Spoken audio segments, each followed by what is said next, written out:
Super busy. Yeah, no, I was like, oh my god.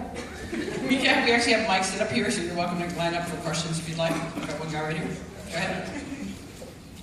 Great job, by the way. I had a question for Judd. Love that you cast Norman Lloyd as a sporting. What was the inspiration for him? Norman Lloyd is Colin Quinn's friend in the nursing home who's 100 years old.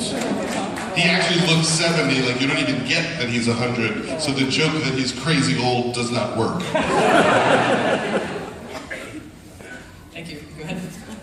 Hi Amy, big fan. I said I love you before the movie and you said I love you back. And I appreciate that. I've seen like your Comedy Central show, your show here at Bass Concert Hall in Austin just like a few months ago. You're absolutely hilarious and you look like you're having a blast shooting this. Stop trying to fuck me.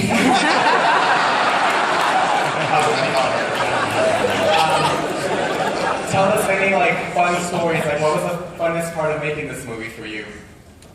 The funnest part, this is super lame, but I mean, this is a personal story for me, and just getting to do it with my sister there every step of the way. Bree Larson plays my sister Kim, and she was a producer, and she helped me write it a lot, and so getting to go back every day into my trailer and be like, do I have a trailer? And like the two of us, you know, just, this is my first movie, so getting to be with her and, you know, from day one to the last day when we went back and we just started drinking tequila, just the two of us. It was just so special to get to do it with her. Yeah. Well, that's awesome. Thank you. Amazing first movie. And there she is, just wasted.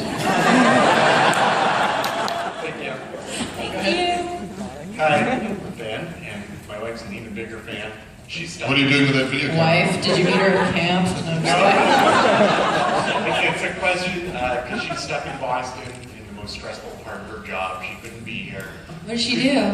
She does mock trials, like high school kids do trials. We got it. Yeah. Can you just give her words of encouragement and just say, What's her name? Amy. Hey, Amy, keep doing those mock trials, girl. You're doing God's work. If you guys work really hard, you're going to help Robert Durst get off.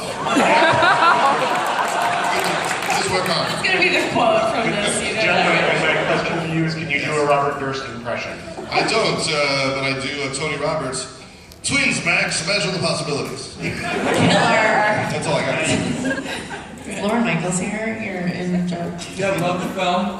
So, Judd, I was really curious. Your other films are taking place in LA. And Amy, what spawned you to really write like a kind of a classic New York City romance? Ooh, I was born and raised in New York City, and then we went bankrupt and we moved to Long Island. And I read everything that I've ever written in New York. I kind of can't imagine having a big kitchen.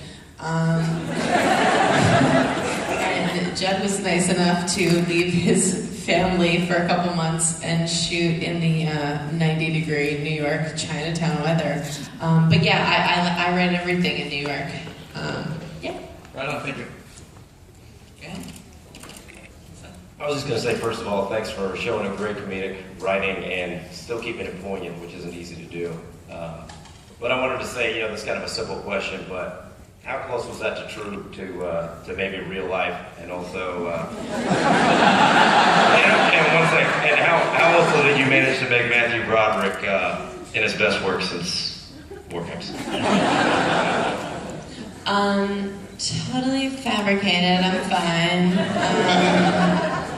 No, I mean, the truth is I submitted my first script to Judd, and I was proud of it, and he was really nice. And then he was like, why don't you write about what's really up?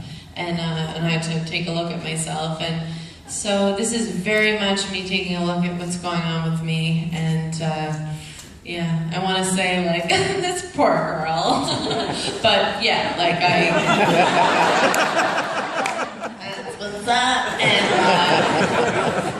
And as far as Broderick goes, like, he just was submitting his headshot for weeks. Like, he would come out with his headshot. Finally granted him an audience and gave him a couple minutes in the movie. It's okay, look, I hear a favor. And then we all went out and had lunch. lunch, all of us, that day, and had a very unique lunch with Matthew Broderick, Marv Albert, and Chris Everett. Chris Everett. We had a lot of questions for them. And that's our business. So what's the next question?